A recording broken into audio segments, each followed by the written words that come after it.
Well,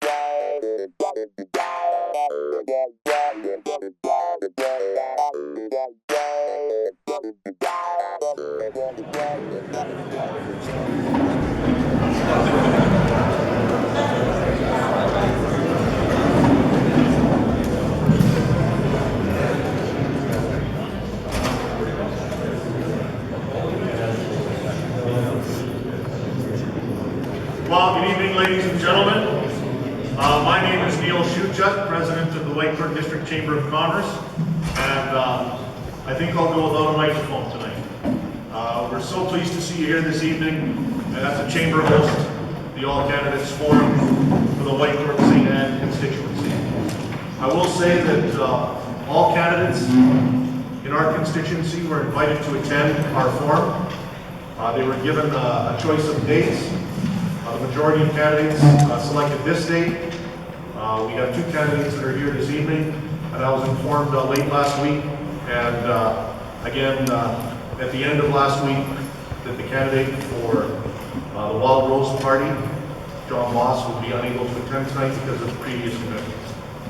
That being said, I would like to introduce our two candidates that are here today in alphabetical order, representing the NDP. Oneil, I'm going to say Carlier, but I know it's Carlier. Yes, sir. Oneil Carlier. PC candidate George Vanderburg.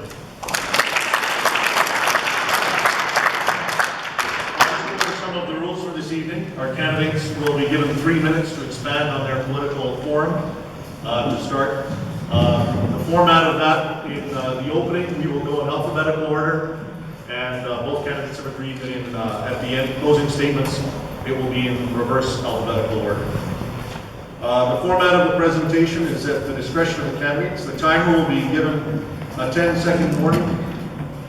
When they start, it's green. When there's 10 seconds left, they'll be flashed a card. When their time is up for an answer or the platform, they will see their red card. Almost sounds a little bit like a soccer match. During the question period, we will have after our candidates give their opening remarks. Questions will be received from the floor in written or spoken form. If you'd like to stand up and come ahead to the microphone with a question, we would ask that you identify yourself and then present your question. I will say that the microphone has been acting up a little bit on this one, and you'd have to speak very, very closely into the microphones to be heard.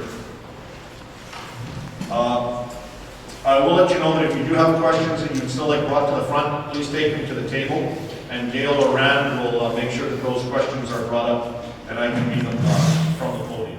In attempt to keep equal response, each question directed at a candidate will be directed to that candidate. As a chair, I do have the option with any questions that are brought to me or heard, if I feel a question is deemed inappropriate, offensive, or derogatory, or attacks the credibility of the candidate, we will not let that question proceed. I will also rule out of order any person who unreasonably attempts to use the question period as a platform expressing a point of view. Please, if you're asking a question, make sure it's a direct question to the candidates. Let them express their point of view and their party's platform, please. Answers to questions will be limited to 2 minutes, and that will be in order to maximize the number of questions that can be fielded in the allotted time. And we've stated that the question period, we're going to kind of hold it at 30 minutes, and we'll see what the reactions like and what the time is like as well, to the convenience of the candidates that have chosen to run our constituency in this provincial election. Candidates will have 1 minute after each question for a period of rebuttal. So the question is designated to one candidate, the other candidate has a minute to give a bit of a rebuttal on that question. It says here that I have the final jurisdiction in all matters. Kind of have to wait to follow the full track decrease. But again, thank you very much for your attendance today. So glad to see the attendance and that people are really getting engaged with this provincial election. You've heard enough from me this evening. I'd like to hear from, and I'm sure you'd like to hear from our candidates. And we'll start off with NDP candidate Oneil Carlier. Oneil? Hello everyone, thank you for coming out. My name is Oneil Carlier, and I want to be your next MLA. Thank you well to Neil and the Whitecourt District Chamber of Commerce for setting up this forum. It is a great opportunity for the democratic process, and I do welcome. First, a little bit about myself. My wife, Michelle, and I are in Acreage near Darwell. We've lived there for the past 5 years. We're originally from Saskatchewan, where I was raised on a mixed cattle wheat farm, but it's been in my family for 4 generations. I worked with Agriculture Canada for 20 years as a quality control technician for large construction projects. I am now employed with the Public Service Alliance of Canada. It's a federal government union, so I represent workers in the federal government. I have been interested in politics and involved in campaigns my entire adult life. My first time, though, that I had an opportunity to run as a candidate. I do not like what I've seen or heard these past few years with how progressive conservatives have squandered our resource wealth. It was time for me to step up to the plate and help make the change we all need. Our last boom cycle was one of the largest we've ever had. Yet progressive conservatives under Democrats are saying that we were broke and that somehow you and I are blamed and not their gross mismanagement. Rachel Notley and the Alberta Democratic Party have a plan that will include raising the corporate tax rate just a little for large profitable corporations and eliminating the flat income tax rate. These two changes will not only ensure that every Albertan truly does pay their fair share, but will guarantee that we have the revenue we need to maintain the goals of public services. The plan also includes a job creation tax credit that will create thousands of new jobs over the next few years. The last point I want to highlight in the New Democratic Party platform is that we will invest in value-added processing and refining. This will actually create jobs in Alberta instead of exporting those jobs to Texas. Progressive conservative votes and follow both plans, cut jobs, cut healthcare, cut education, cut senior care, and maintain status quo. The Wild Road will not look at increasing revenue by having all Albertans pay their fair share. They're very intent on maintaining the perks of the wealthy few. A vote for the Wild Rose is a vote for more of the same. It was proven just last fall how closely the Wild Rose and progressive conservatives really are. They're interchangeable. I just read this yesterday. The Wild Rose agreed with the progressive conservatives 685 times the last term. I do not believe that they can be an effective opposition. Rachel Notley and the Democratic Party, Ms. Notley is running to be premier of this province. She has what it takes. To effect real change in Alberta, I believe the answer is clear. A vote for Rachel Notley and the new Democratic Party will be that change. Thank you. I'm happy to vote.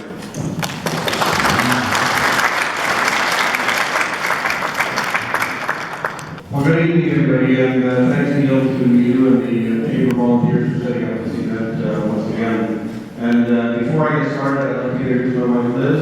Liz, give everybody a wave. We've been we married 40 years this summer, and it'll be a great time to celebrate with our kids. We have 2 sons, Jake and Chris, and I know a lot of you know them, and our 2 fantastic daughter-in-laws, Crystal and Amanda. And we've really been able to measure success in our lives through the eyes of our 4 grandchildren, Alyssa, Bria, Eric, and Tyson. And we had our 6th birthday party for our oldest granddaughter yesterday, and so it was quite a celebration in the Vanderburg family. You know, we've accomplished so much in Whitecourt's hands since the time that I've been here MLA. This constituency has received hundreds of millions of dollars of provincial support for much-needed projects. This could not have happened without the great partnership of our local municipalities and our school boards. There's a great working relationship amongst the 165 elected officials in this constituency, and we all work hard and together to accomplish common goals. Maybe this is because I was councillor for 6 years and mayor for 9 here in the community of Whitecourt that gave me that understanding of how important these relationships are. You know, we might forget that when I was first elected, we were driving on a 2-lane highway from Gun to Fox Street. You know, another celebration that we had is I had the opportunity to cut the ribbon on new modern senior facilities in Evansburg, Whitecourt, Oneil, and Marathon, and now another new 50-bed high-level care unit will soon be under construction in Whitecourt, along with a $20 million housing project downtown. And I think the application for building permits is underway within the town office right now. Together, our school board trustees, we've attracted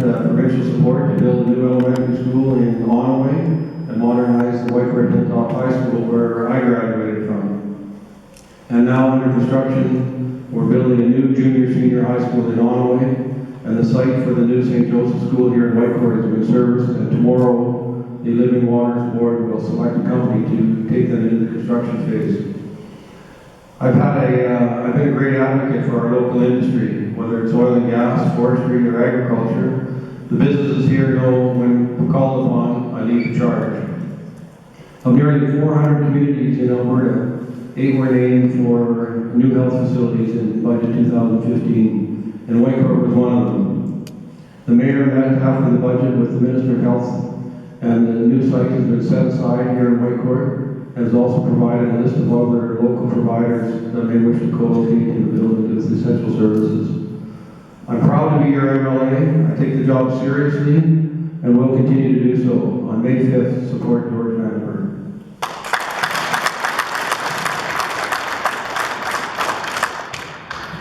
And now on to our question period. Thank you very much, gentlemen.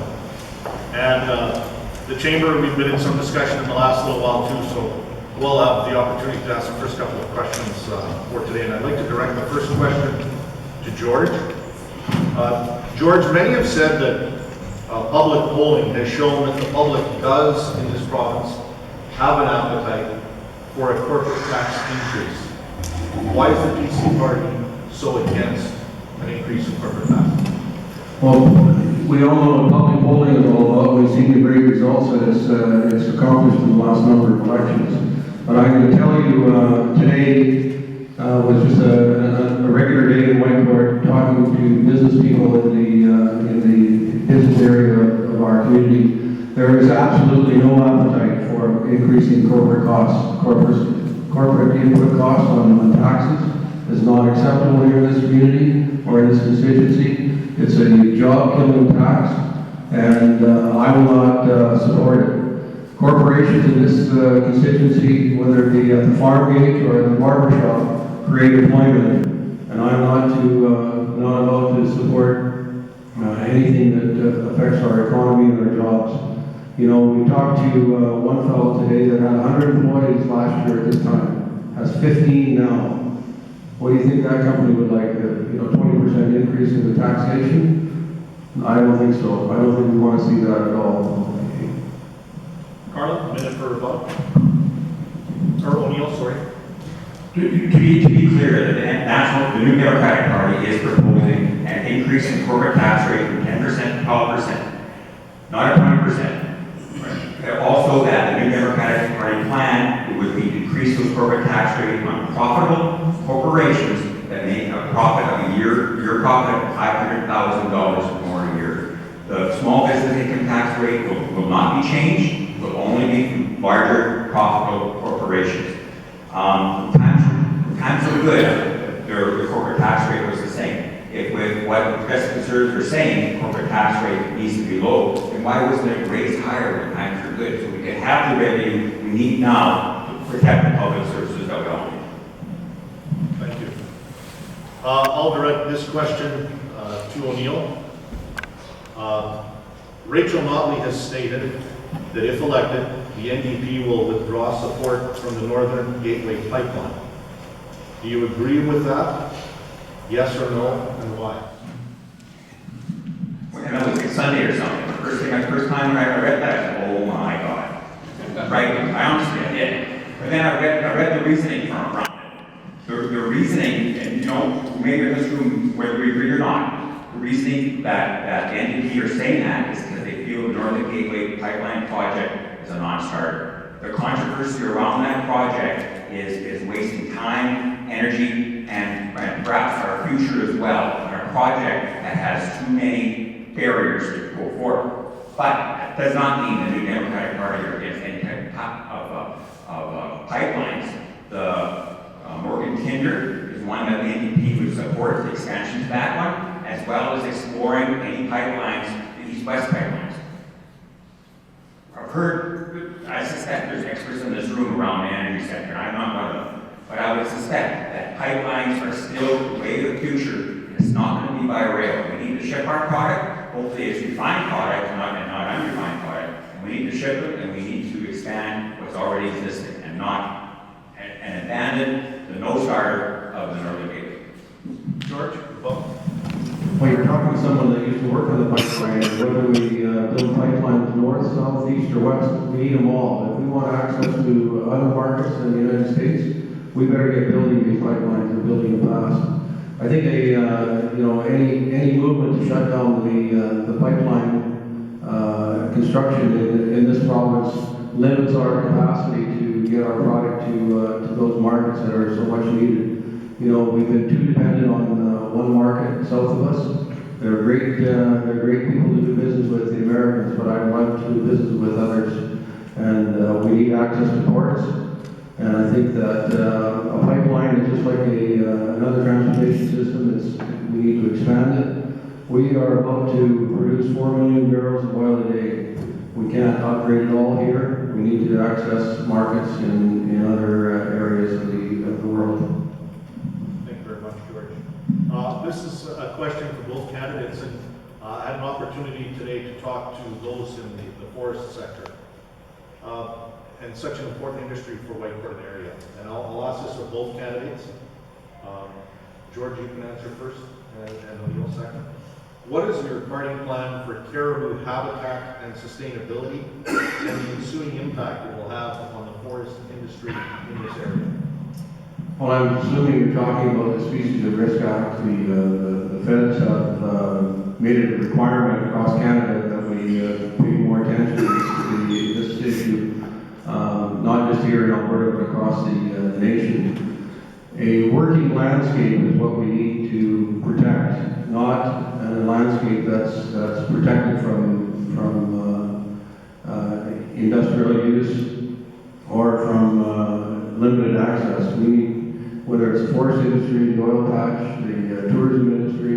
I like to fish, I like to hunt. I want access to all those lands. So a working landscape is what we need to promote, and that's what I plan on promoting in this area. I will not sit still for any sterilization of our lands, whether it be the caribou zones or other zones. I think that's another job killing exercise, and that's not what I'm going to promote or have promoted. Oneil? First, I had an opportunity to talk to Mr. Vanderburg, when I first moved to this district, about grizzly hunting, and how that was maybe affecting that. We actually had very frank conversations. I went away to ensure at least those 2 years a moratorium on hunting grizzlies. Is that something we need to explore with the caribou as well? I know there's been a large tracts of land in the north that have been reserved now, but by agreement with the forestry industry, protection of endangered species. Is there an opportunity to do that with the caribou species as well? We can't, as a species, we often protect things that have no life value. There's not going to be any, the pyramids eventually are going to crumble. The Mona Lisa is eventually going to crumble. If we lose a species that's gone forever, it's not coming back. So it is something, I don't have a pat answer for that, but it's something I think we need to seriously consider, whether it's caribou or any other endangered species. Thank you very much. First, I'm going to go to our first question from the audience today. And again, if you'd like to come up to the microphone and ask a question to either candidate, please feel free to do so. And just step up to the mic here. This question is for George, and there's several questions on this topic. George, what happened to the hospital we were supposed to get? Well, of course, the hospital that we were supposed to get is well underway. I mentioned in my opening comments in this budget, and I would expect that the NDs would support this budget. I know that health is important to the NDs. I know the party that wants to kill the projects is not here, and I have to thank the Mayor of Whitecourt, Mary Ann, when the leader of the Wild Rose, Heather Forsyth, slammed the Whitecourt Health Project about 7 weeks ago in the legislature, that she got it with both barrels from the mayor and from me. This project will be a new prototype for the province and will be duplicated in other communities of similar size. It's, like I said, there's about 400 communities in Alberta. 8 of them were named for health projects in the budget. And I expect that this project will be well underway in a year from now. Oneil? Maybe, Oneil, we could expand on this, and I'm sure you support a hospital in this area, but what are the NDP plans for a healthcare facility in this constituency? I think it's more of a global answer to that, where the Democratic Party is looking at healthcare and for the individual. We would pretty much scrap the budget that was presented by Jim Prentice, eliminate the waiting room tax that he's imposing. As for a hospital in here, something that no doubt George has worked with the community for some years, so I'm sure it'll give credit where credit is due. And you folks would definitely know that better than I do, how long this hospital has been on the books. I understand it for many, many years. And hopefully, whether it's the Progressive Conservatives or the New Democratic Party to form the next government, we'll ensure that that hospital does get built and that care for other hospitals in the region, as well as the rehabilitation of some of their older hospitals in the area. That will certainly will be a priority. Thank you very much. And our first question from a member. My name is John. I live down in the corner of Highway 43, Highway 16, just on the corner of this constituency. Mr. Vanderburg, I listened to your opening remarks, and you talked a lot about getting things done in this constituency. But should community projects be connected to the political party in power? Or should they go ahead on something more of a merit-based adjudication or process? Well, I think it is quite an insult to this community and to the school board members and to the municipal elected members if we were to build anything that wasn't needed. The people in this community and this constituency have worked hard to make sure that we've got the profile that we need to for replacement on capital projects and for the much needed infrastructure we need for this growth of this community. I've lived here my whole life. We're not going to attend the same schools and have the same infrastructure that we had 40 years ago. We need to progress. We need to fight for the dollars like every other community leader does. And I think it's quite an insult to even suggest that these projects are here because of political motivation. They're here because they're needed, and they're here because the community has worked hard to make sure that the profile is given to the provincial budget to get the dollars in place.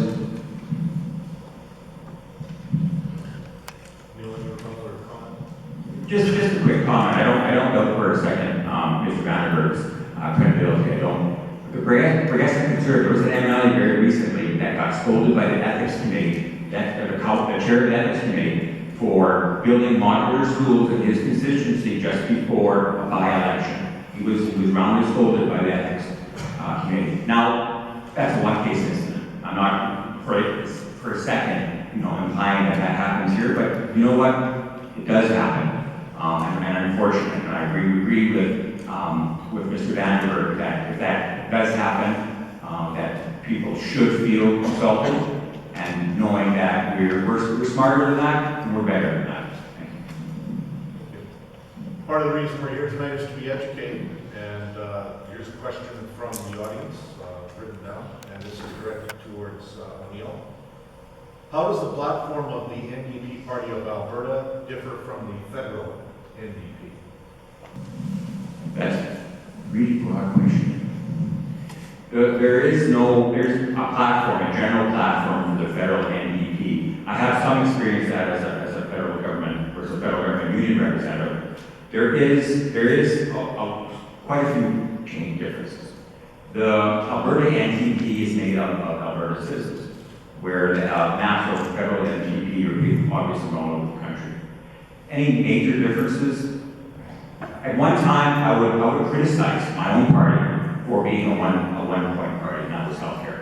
We moved beyond that, both nationally and provincially, into areas of concern, whether it's energy resources, whether it is education and healthcare and senior care, moving to away from revenue-based economies.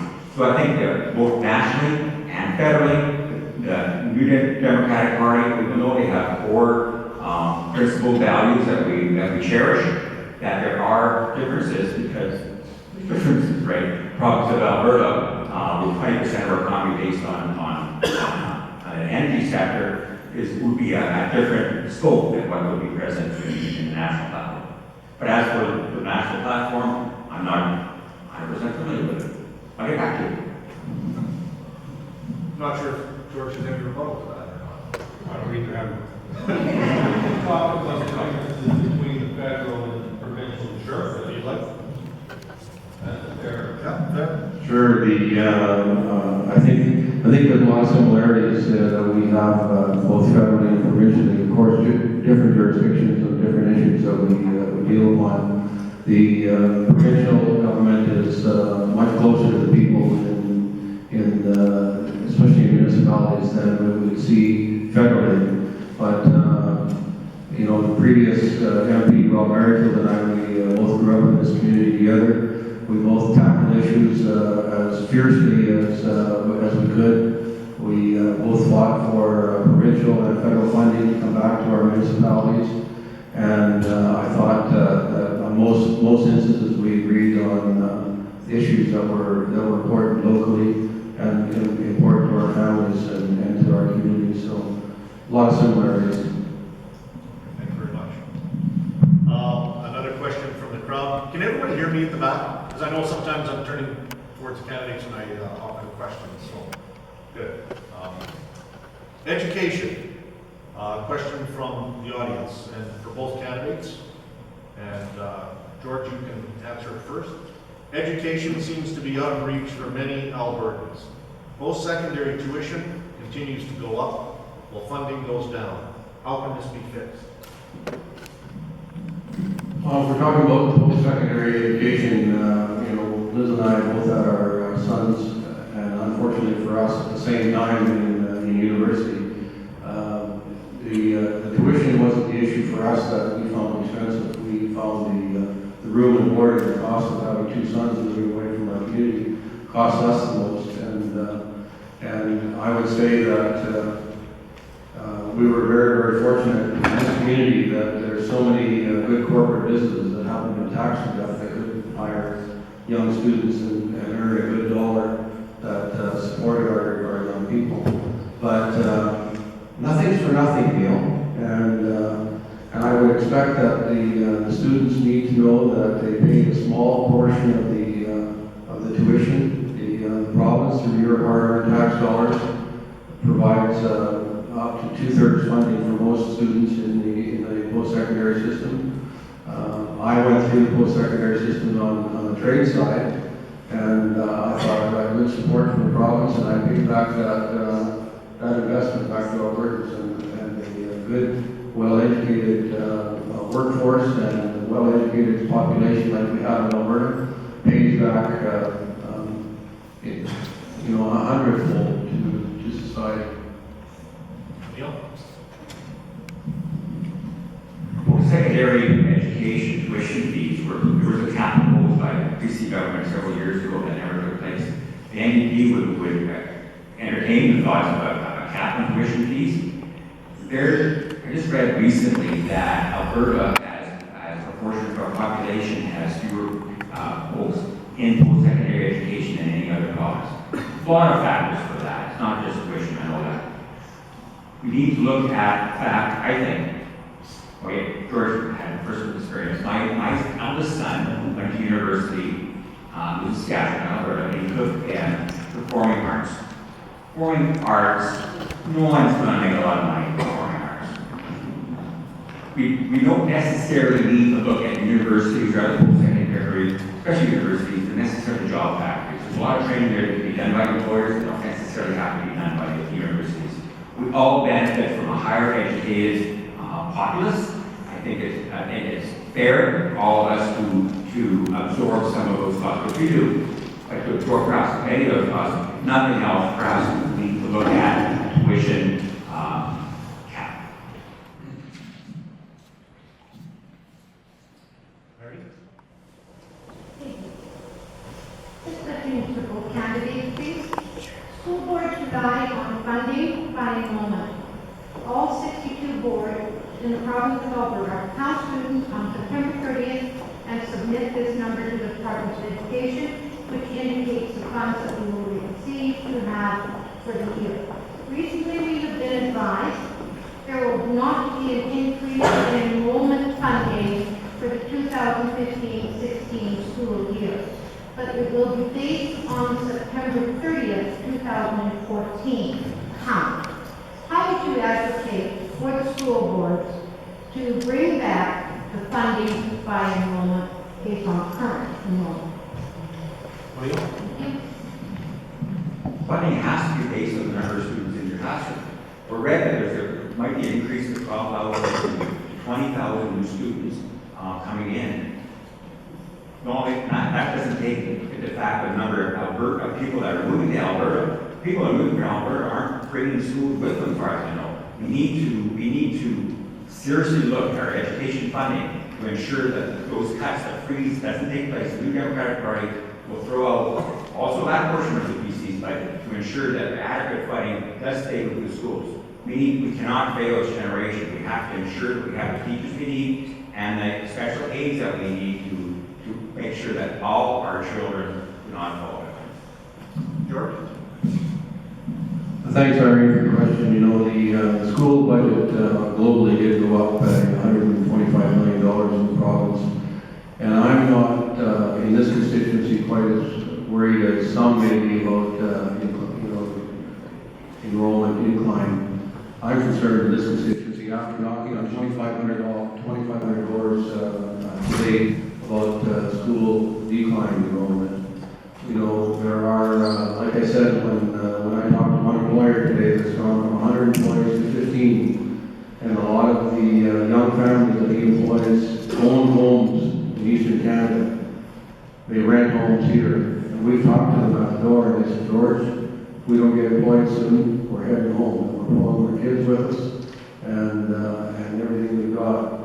I'm concerned about enrollment decline in this constituency, so I'm focused on jobs and the economy, and anything we can do to make sure that we protect what we've got here in this community, I think is more important to me than anything else at this time. That's why I'm here at the doors. That's what I'm concerned about. Jobs and the economy, government get out of your way, let the employment, let the people make their investments in their plants and their mills and their businesses, and we'll keep our schools filled. We'll figure out how to do that together. George, we'll stay on the topic of education, and you can answer this first. Why has the current government stalled the progression of public funding to full-day kindergarten program? Well, full-day kindergarten program in some jurisdictions, especially with good transportation systems, has progressed quite well. There's quite a difference of opinion when you go door to door and talk about full-day kindergarten, especially in rural Alberta. Not a lot of appetite from a lot of folks that I talk to that want to put their kids on a school bus for an hour to get to school. At 5 years old, I know that our little granddaughters like to have a little nap once in a while. And their parents aren't concerned about full-day kindergarten at all. So it's a mixed bag. It depends on the community, but I think we've done very, very well with kindergarten here in this jurisdiction. The four school boards partner, and we have good programs. And I'll let the school board officials tell me what they need to pay for those dollars.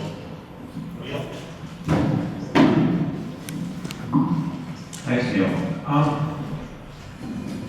The city, Whitecourt is still considered a town, right, not a city. But your population, I understand you have a very new public transit system.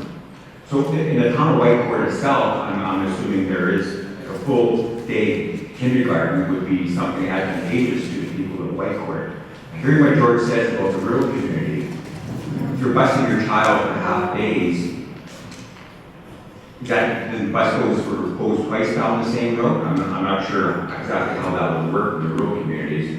I know the progressive conservatives, I believe that they're making a lot of cuts and a lot of blocking for a lot of fundings, and this is just one. I'm not sure if it's because the rural communities don't really want it, or because it's an overall strategy to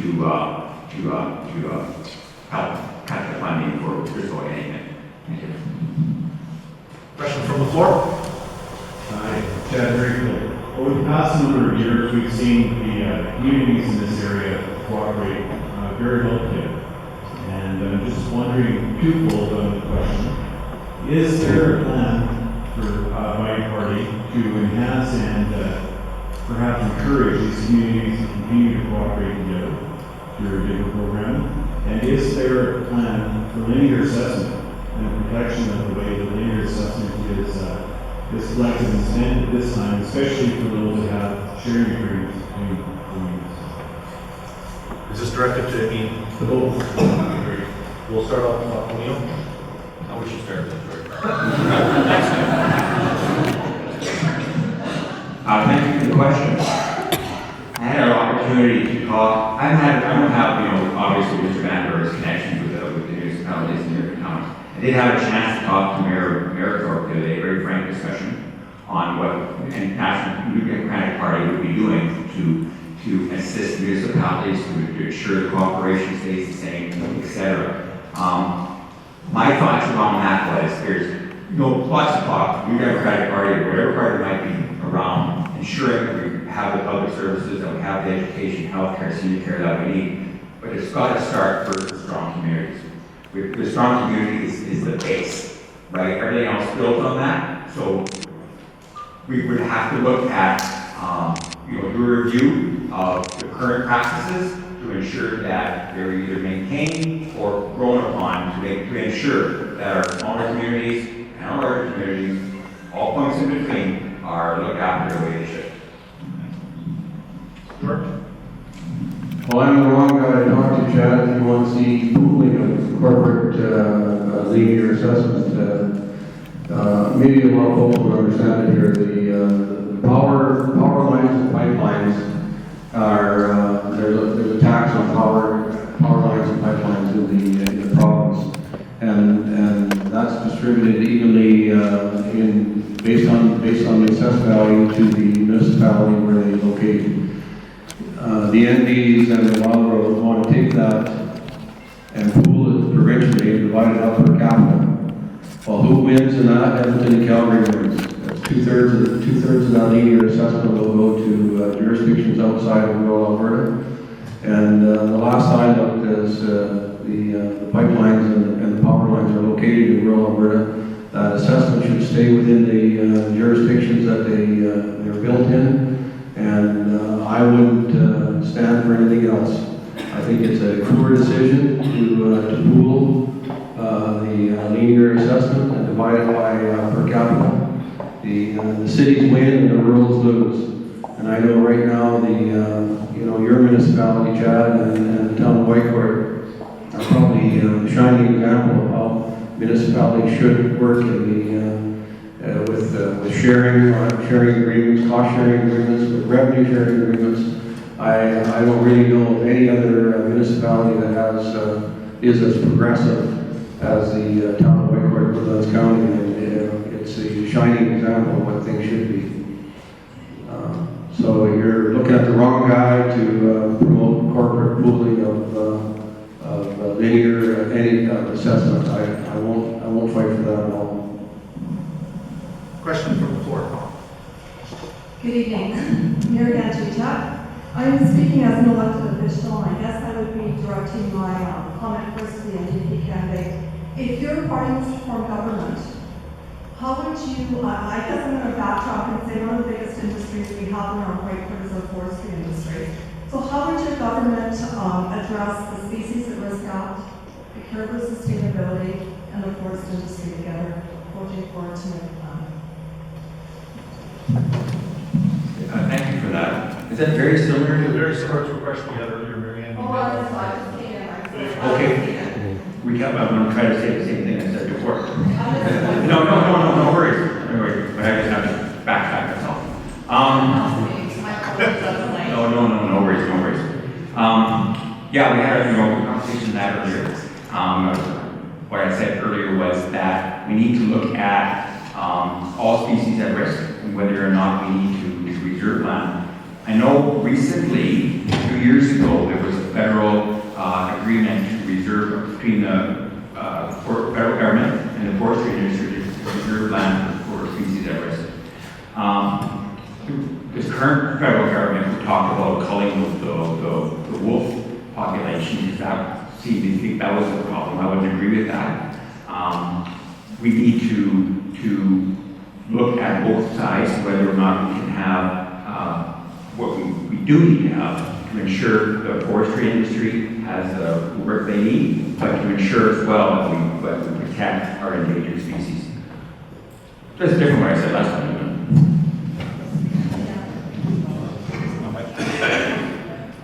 Sure, supplementary question, or George, you have that? Well, Marianne, you didn't hear my comments, but anything short of a working landscape would be a disservice both to the environment and the economy locally. I think that there's good professional people that have lots of great ways of making sure that Mother Nature and the industry can work together. We have companies that have been in the caribou zone working for 25 years, and the caribou population has not decreased, and they taste good too. No, I guess my supplementary question was, do you believe that there could be a working landscape, and how do you feel in respect to caribou sustainability, if it had a negative impact on the economy and social aspect of the community? George? Well, I think I just said it. I think anything less than a working landscape would be a disservice to the public of Alberta and would be a disservice to our community. So I think I made that very, very clear. Neil, any other comments? Sorry, I just have a question. Just come on. Oh, we can hear you. Can you define working landscape? I'm not sure what that means. A piece of a tract of land, the caribou zone for one of our working companies, Alberta Newsprint, is, I'm going to guess, about 300,000 hectares. So to sterilize a piece of land of that size and have no industrial activity, no hunting and fishing, no access by pods, no just sterilization is not what I see as a solution to anything. It attacks our jobs, it attacks our economy, it attacks our investment, and there is a way that a working landscape can work for all, both the wildlife and the economy, and there is no reason that that biologists and working on that landscape can't figure out a way, and I know they have, because it's been improvement for the last 25 years.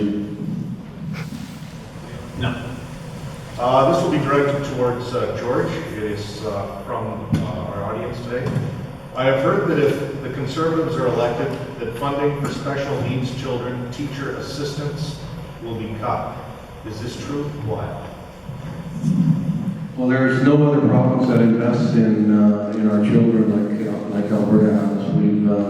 We've proven that the investment both in special needs and in education period pays back to society 100-fold.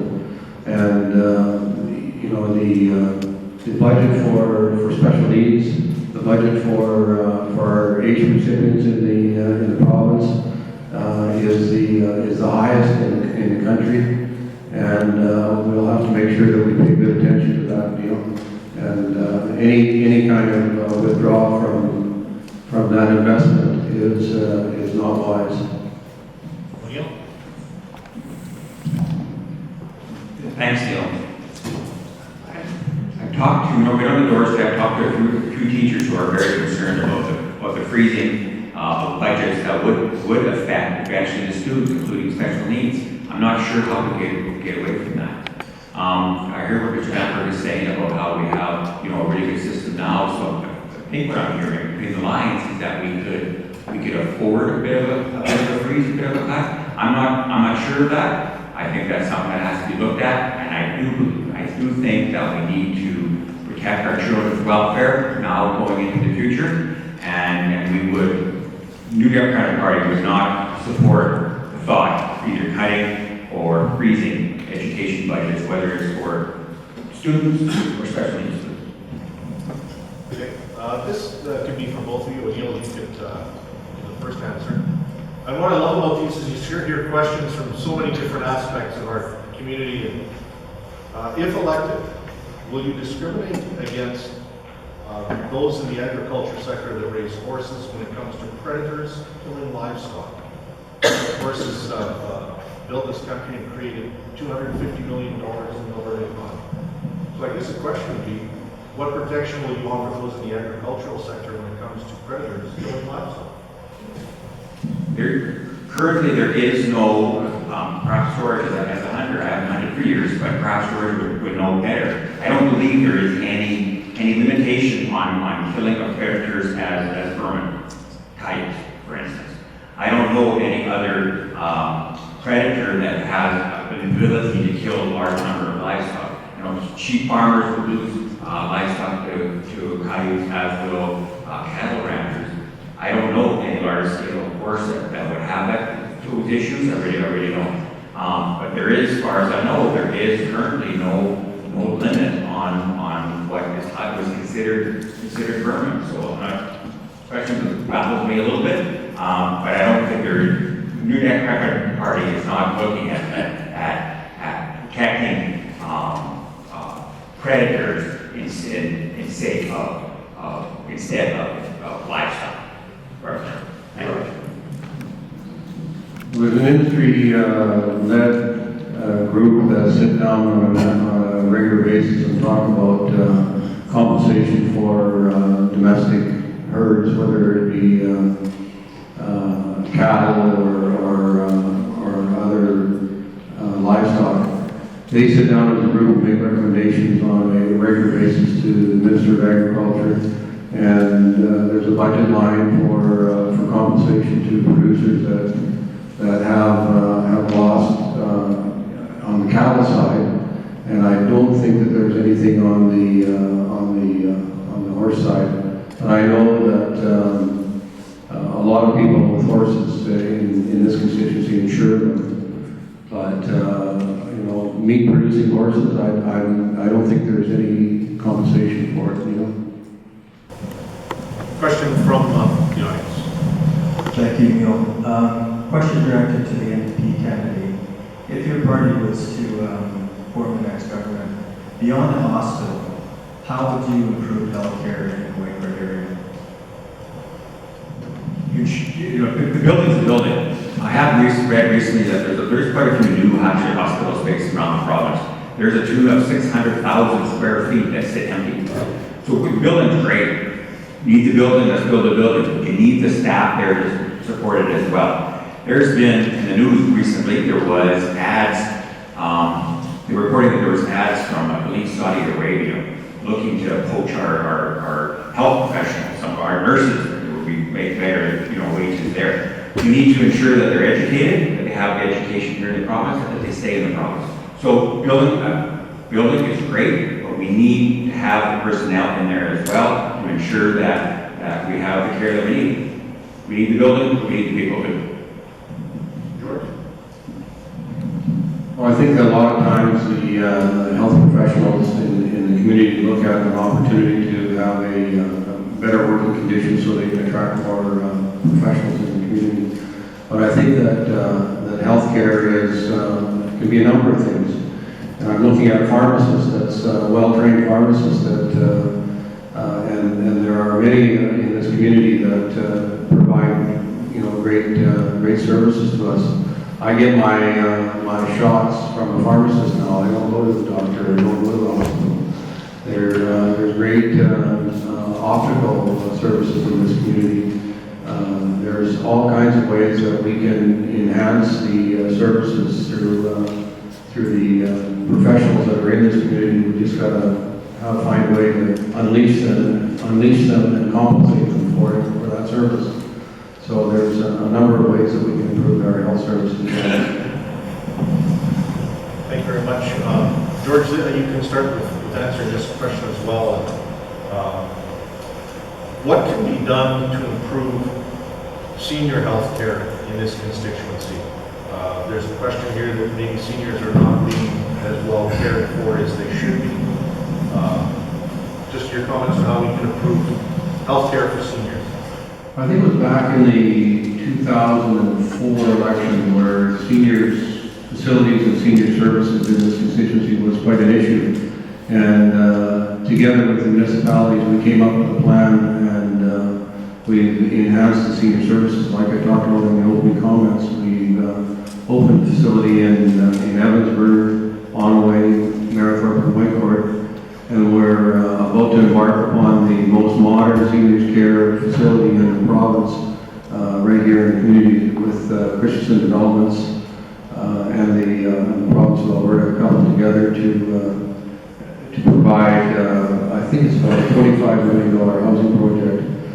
In that facility will be 2 memory care units, and dementia is an issue that's growing in the as we're aging, and we're turning into a population of about 10% seniors to in 2025 20% seniors. So we need to progress with the services that we have. But I would say that this constituency has done very, very well as far as the services that we have to our seniors. Does that mean we need to sit on our hands? No, absolutely not. We need to continue to attract the professionals and the investors here in this community to keep providing those services. We're aging, you know. Yes, we are. Oneil? Can't disagree with what anything George just said. You know, he's looking at building more senior care around the district. I know provincially there's been issues around senior cares that have been privatized to for-profit corporations. I think that's something that the Democratic Party was going to look at. For-profit corporations, do they necessarily have the best interests of our seniors in mind? I would suggest they don't. What for-profit corporations have in mind is profit, which is what they do, which is fine. Corporations should. But we need to look at that, how we can sustain affordable senior care for our seniors now and into the future. As like George and Neil were saying, we're all aging as we speak. Question from the floor? Yes, Dean Williams, pretty simple questions. Given all the controversies of the last 10 years in the healthcare sector and, for example, CEO pay, quick question for both parties. Do you believe that healthcare should be public or private? George?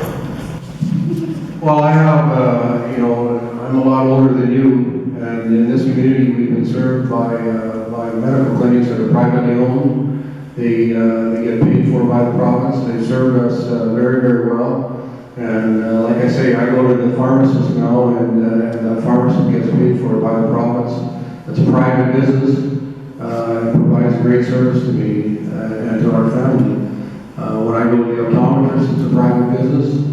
When I go to a lot of the healthcare services that a lot of us access, it's private business, and it has been for decades.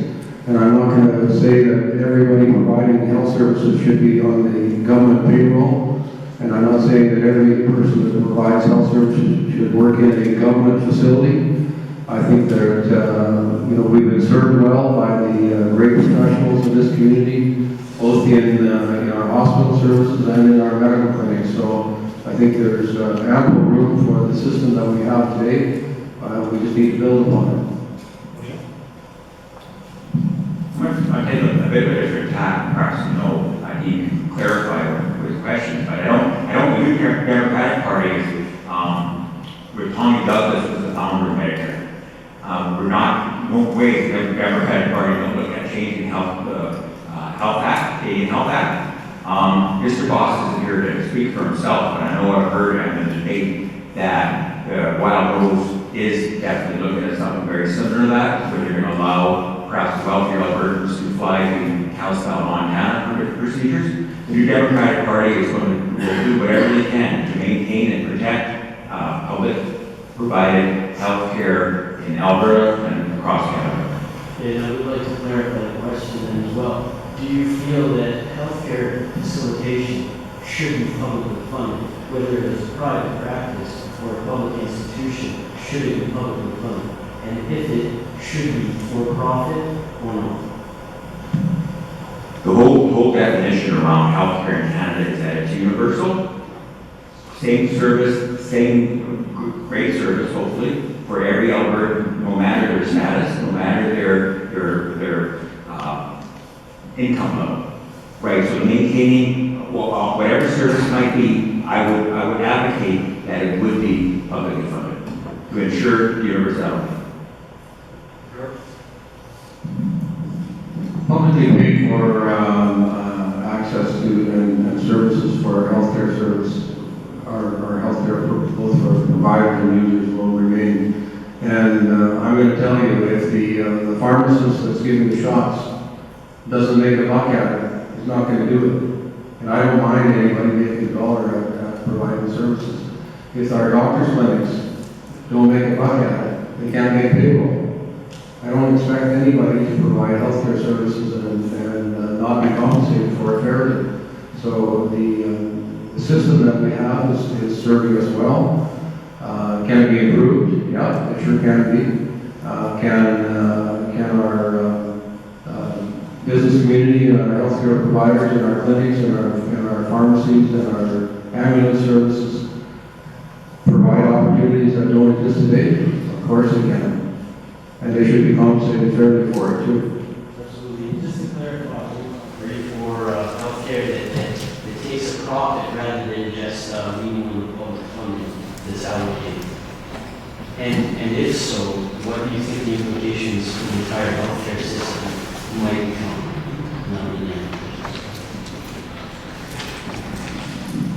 Well, I guess I don't know how I can clarify it any more than I have. The health providers that are providing us services, that are private clinics, that are private investments, deserve a return on that investment. And they're not going to exist in our community if they don't. We've been served well by these providers for decades. They're our families, they're part of our families, they're part of our neighborhoods, they're part of our business community. I don't know what we'd be without our private clinics in this constituency. And they should be compensated fairly for it. To be clear, the New Democratic Party is not interested in opening up the Health Act to allow for more for-profit clinics or hospitals or doctors. We're not anywhere, shape, and form willing to work anything that's going to look at the American system too. That's for sure. If nothing, earlier I talked about how sometimes NDP comes across as a 1 point. If we were going to, stick at a 1 point, it was going to be public, universal health care.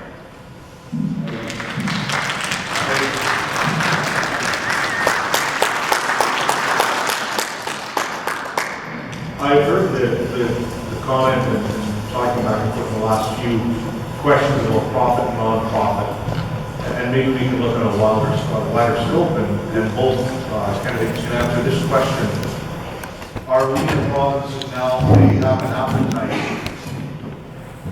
for deprivatizing or crown corporations? I suppose what would be dictators?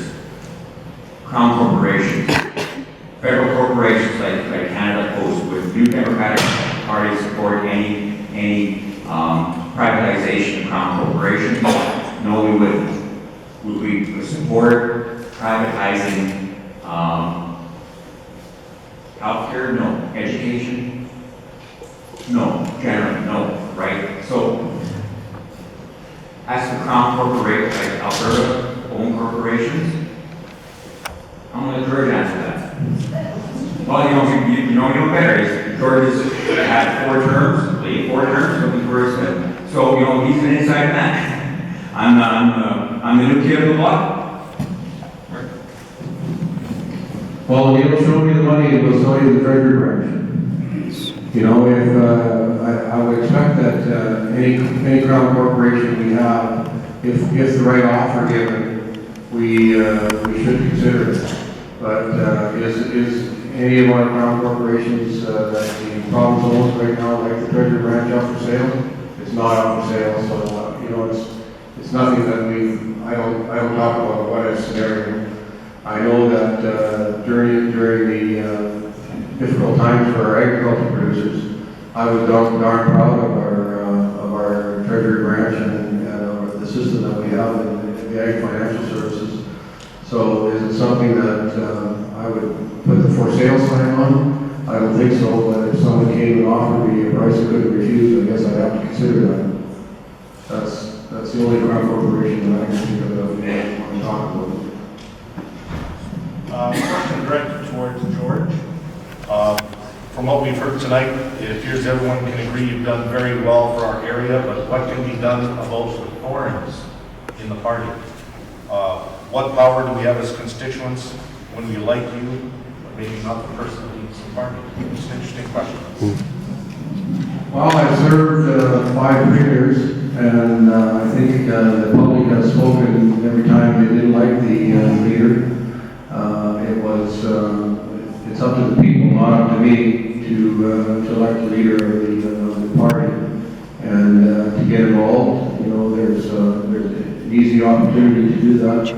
We've seen new leadership at the level of all our parties, and I think that's what we're talking about in this election. In a lot of communities and constituencies, it's talking about leadership, and I'm very, very impressed with the leader of our party, and I think that given the opportunity, he will do great things for this province, and he has proven himself nationally. Oneil, if you have any comment? I should speak on that. No, it would be right. Hi, Shauna Swerda. Given the recent months, and we can see how road prices have affected the oil industry in Alberta, what is your party's plan? And this is for both candidates. Your party's plan to diversify our economy and create jobs.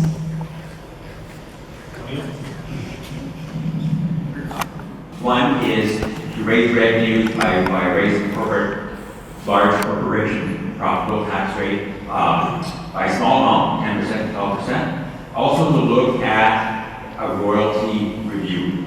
Not saying right off the bat we're going to do anything with that. We need to look at that very carefully to know that currently the oil revenue royalty rate is one of the lowest in the world. I think there is definitely room for improvement there that we need to look at. Now, as for diversification, the New Democratic Party is looking at a job creation tax credit. Now, this tax credit isn't a social experiment of any kind. It's been tried by the jurisdictions, including the United States. Federal government has used it with quite some success.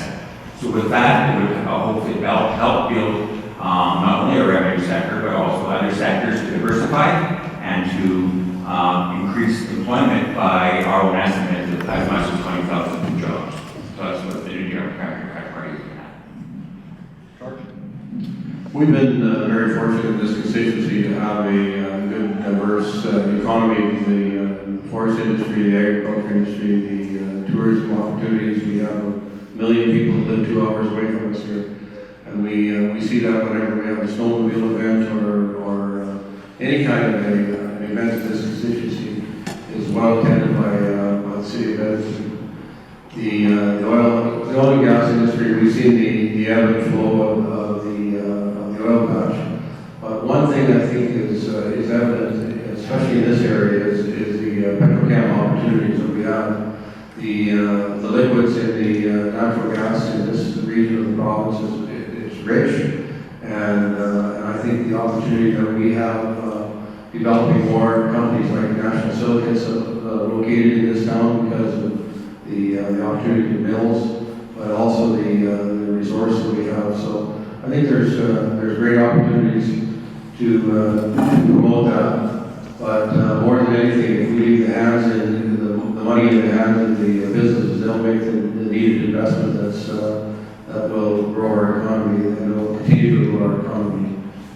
So my idea is not pick pockets of our corporate citizens, investments and them creating jobs in the economy and a good stable workplace and a good stable community where we can raise our kids and our grandchildren and be proud of them. Just before we go on to the next question, it's just shortly after 8 o'clock. I'm going to suggest that we continue on for another 10 or 15 minutes if we have questions from the crowd. That seems to be dwindling a little bit this time, and we know that our candidates are working so very, very hard, and I've had a long first 3 weeks on the campaign trail. So if you have some questions, please bring them to the front, and we'll continue questions from the floor for about another 10 minutes.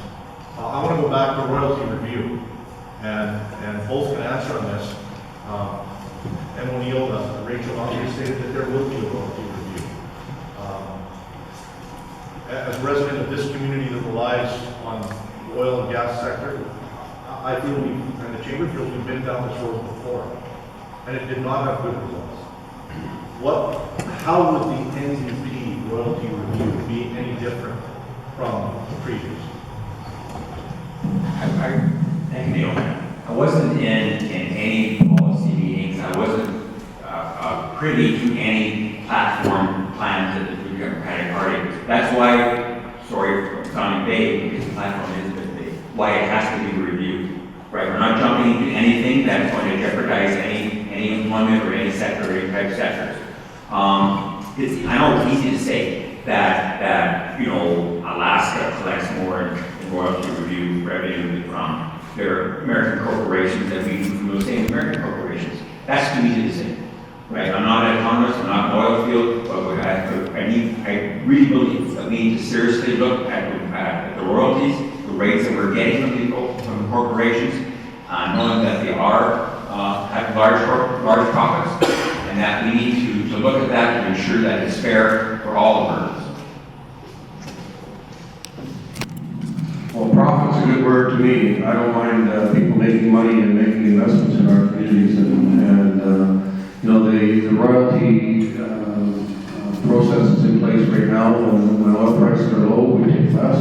When oil prices are more, we take more. It's an inclining scheme that seems to work in this province and seems to create the investment that we need. I think that we've been down the path before of tinkering with royalties, and we've seen that hasn't worked.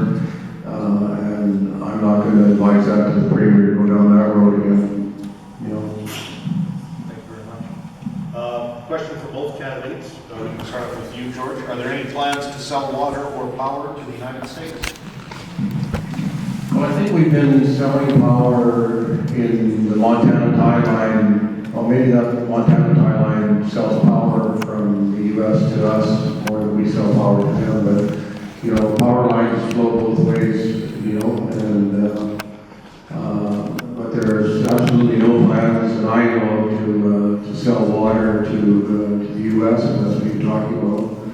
But the power system is an interconnected system between jurisdictions in Canada. We do sell power back and forth to British Columbia. When our power peaks, we take advantage of their lower rates. And many times during the evening when the hydro dams are being filled up with water, they're taking power from Alberta right now. But I know there is a Montana-Alberta tie line that wind producers use, and that's just a business case model, but I don't know of any other business that you might be talking about. Just to add a little bit on what Mr. Vanderburg is talking about on the wind power, and I think we're heading in that direction. There's a lot of organizations, including Bullfrog Energy, for instance, that are looking at renewable energy. As Albertans, we need to think of our province as an energy province, not just oil and gas revenue, which is important as it is. We need to look at other renewable resources as well, including wind, including solar. There's a lot of growth in there. It's a huge growth industry that we need to explore, and that we are, but we need to continue with that. Other oil-rich jurisdictions around the world, including Saudi Arabia, are looking very strongly at energy as a word, not just oil and gas. Saudi Arabia currently has whole cities that are 100% green, that are run by solar and wind. I suspect, Saudi Arabia probably has more sunlight than we have, but I think something to keep to explore. Question from the floor? Mr. Vanderburg, from the I just have a question about this, how your party has run 7 straight deficits in our province over the great boom that we've seen in recent history, and no money has been put into the Heritage Fund over the entire time, and I'd like to know what is going to be different this year. Well, no, the province has grown that we have either in the last decade. With last year 100,000 people moved to the province, plus the birth rate. We need to continue to invest in our infrastructure, and if the capital is needed to continue to do that, even though the oil and gas boom is not on here in Alberta right now, we're still facing some growth in some communities, and we'll need to continue to invest in capital. I've been down the road when Ralph talked about making some drastic reductions in our investment in infrastructure. I don't think it served us well. I think we need to continue to invest in infrastructure for the future growth of the province. We want new modern facilities in all our communities. I don't have anybody saying to me on a daily basis that we need to stop building schools. On birth rate alone, it's 28 schools a year are needed in the province, and we'll continue to make that investment. On the Heritage Trust Fund, there is about $16 billion in that fund right now. We've pulled over $30 billion out of it and put into general revenue. What are we saving for? And what do we have that investment in the Heritage Trust Fund? Well, there's the biomedical investments, and there's investments in our students. There's a great return that we have out of the trust fund. Could it be higher? Yes, it could be higher, but that would be less money that we use for general revenue. The 3-year business plan, I guess I'm on time. Earlier talked about how the Democratic Party look at a revenue or a royalty review. I think that question from the audience, how to answer that question. We need a royalty review where we can come off of a huge boom period and still be in a deficit. There's an issue here, something that we need to explore. I'm going to go out on Fiscal and say that after 44 years of one party rule, that we all should know that it's a boom and bust cycle, and that we need, because of our reliance on oil revenue, and that we need to plan for that, and to think that after, like you say, after come up a very large boom cycle, and we're going to be still running a deficit, and we need to make cuts, we need to take a serious look at that. And, thank you. Thank you very much. Question for both candidates. It concerns the temporary foreign worker situation that we went through the last economic growth spurt. What can be done for Alberta to extricate itself from the temporary foreign worker situation? Economic downturns, meaning that these jobs may not be available to Albertans. I don't know if that's exactly the case when there's a higher unemployment rate, but any questions or any comments on that question? Well, the temporary foreign workers in this community have been a great asset to our community and our friends and our neighbors, and they've gone to our schools and our churches and have been a great part of the community. And some of them, one fellow I know that just left, his 4 years have expired, and he's not able to stay. I'm going to miss him, and so is his employer, and so is the community going to miss him very much. But we do have an allocation that the federal government gives each province. To me, the answer is not more temporary foreign workers, it's more permanent foreign workers. We some of these folks belong in our community. They should stay in our community. And I'd be proud to have them as my neighbors, and I'd be proud to have them as my friends.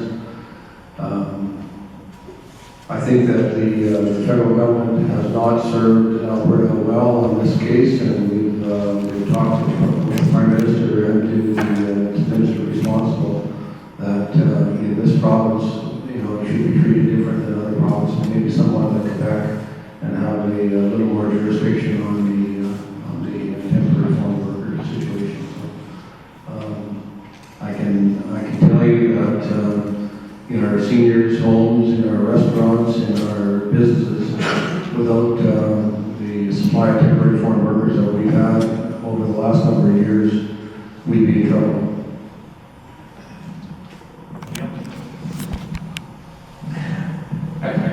George, some of that was not like a very new democratic thing to say. The protection of our citizens, whether they're from a foreign land or not. The whole like, temporary foreign worker program. I never liked the term in the first place. Temporary foreign worker or temporary work. So people working at our senior centers, our hospitals, even at Tim Hortons, is this temporary work? It's not temporary work. The job is there. We're in a downturn.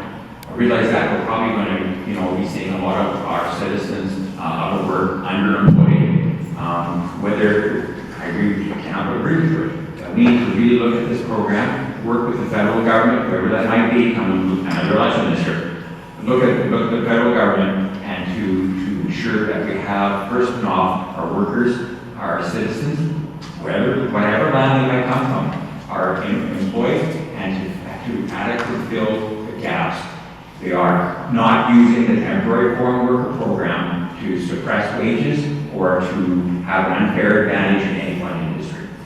We need to look at that, and I agree with Mr. Vanderburg that we need to work with the federal government to ensure that we have the work and the employment and the industry we need to ensure that the temporary foreign worker program, frankly, is even needed in the next few years. Just a supplement, most of us in this room come from different heritages, and mom and dad after the war, immigrated from Holland in 1951, and I wouldn't be here in LA if I didn't have that opportunity for my folks to immigrate to Canada. So I'm a proud son of an immigrant family, and I think that a lot of us search back into our history, we can all say that we have that same heritage, and we should be proud of it. Last call for questions from the floor. I'll ask another question that came from one of the chamber friends in the forest industry. Despite the downturn in the economy, what support will your party have for the continued battle against the mountain pine beetle?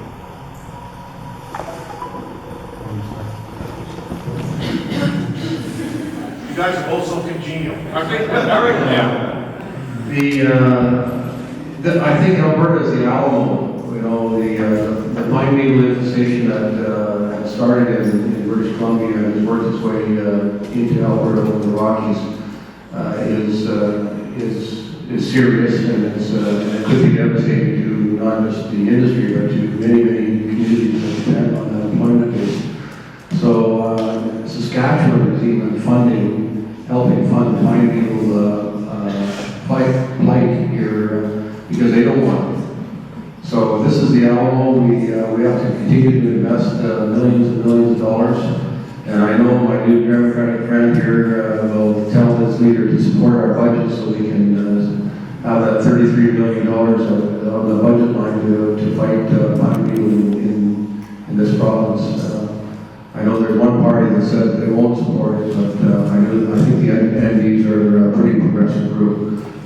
So we might even join us one day. Thanks, George.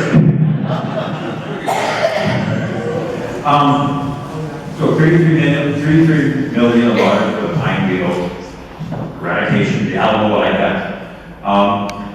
Yeah, the pine beetle is a threat. I know a friend just in your yards.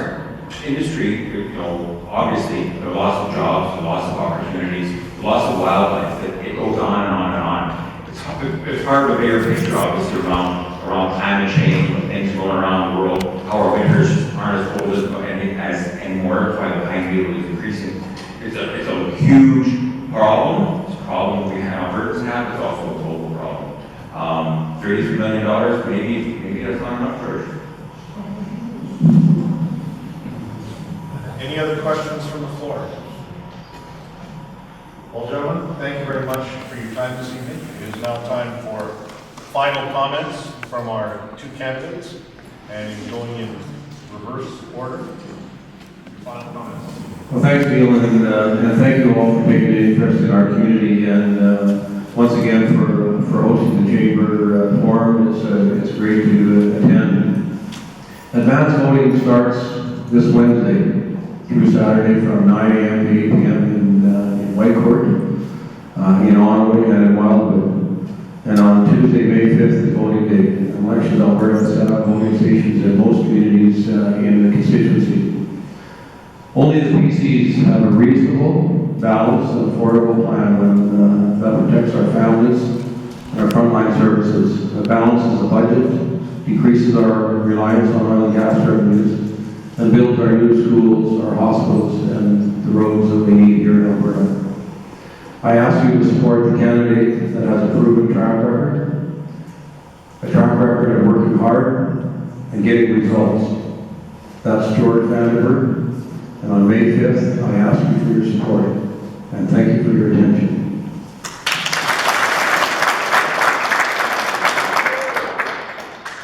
Thanks to Neil and the Whitecourt District Chamber of Commerce for setting up this forum. I think it's important. I'm really happy with the crowd that we have. When I first got here, about shortly after 6:30, there was Neil and I, and we chit-chatted while there's nobody else here. And George showed up shortly, but it wasn't late. I'm not implying that. So I do want to thank you for that. I want to leave you with this one thought. Rachel Mockley has what it takes to be premier. She's running for a premier. Oneil Carlier tells me, I have what it takes to be your next MLA, and I hope to have your vote come May 5th.